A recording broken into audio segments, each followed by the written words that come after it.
हाँ, दूर जाती हूँ बस से, वहाँ पर्ची कटाओ लाइन में लगो तो वहाँ बहुत टाइम लगता है। मैं यहाँ आती हूँ शुगर के चेक कराने हमेशा, तो अच्छे से चेक भी कर लेती है, दवाई भी देती है, सब अच्छे से बताती है कि ये चीज़ खाना, जैसे जो खाने में रहता है वो सारी चीज़ मेरे से अच्छे से बताती है। मेरे को पास में पड़ता है, दूर नहीं जाती हूँ। This is just a glimpse into the quiet healthcare revolution unfolding in Uttarakhand. In the highlands of this hilly region medical care was once the biggest hurdle.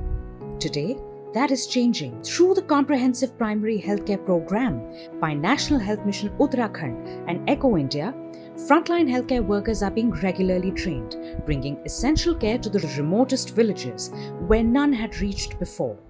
Eco की ट्रेनिंग से पहले भी हमारे पास पेशेंट आते थे, तो हमें इतना नॉलेज नहीं था कि उनको कैसे मैनेज करना है या फिर क्या एडवाइस देनी है।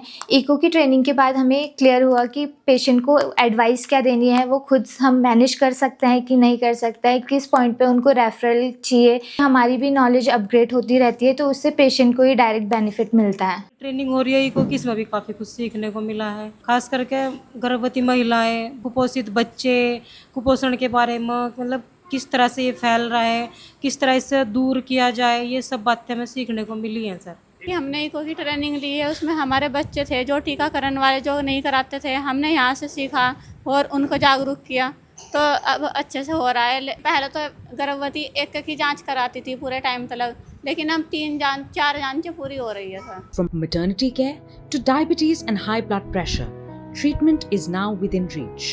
No more long journeys. Frontline workers हैं जो एक्चुअल में सर्विस डिलीवर करते पेशेंट्स को या कम्युनिटी में, उनको अगर नॉलेज प्रॉपर नहीं है तो फिर डिजायरेबल आउटकम है वो हमें नहीं मिल पाता है। तो सबसे पहला रिक्वायरमेंट होता है किसी प्रोग्राम को स्टार्ट करने में, स्पेशली हेल्थ से रिलेटेड, कि आपके जो स्टाफ है वो वेल ट्रेंड हो। इको प्लेटफॉर्म में फायदा ये हुआ है कि सिर्फ ट्रेनिंग नहीं होती है, बल्कि इसमें केस प्रेजेंटेशंस होते हैं, इसमें स्पेशलिस्ट जो पार्टिसिपेट करते हैं एज अ ट्रेनर, उनसे जो CHOs हमारे हैं या अदर स्टाफ हैं वो उनसे बात कर सकते हैं, उनके सामने अपना केस रख सकते हैं और अपने इश्यूज को डिस्कस कर सकते हैं। नंबर ऑफ पेशेंट्स काफ़ी इंक्रीज हुए हैं। Healthcare services are now stronger and more accessible in Uttarakhand. This isn't just better healthcare, it's the beginning of true health equity.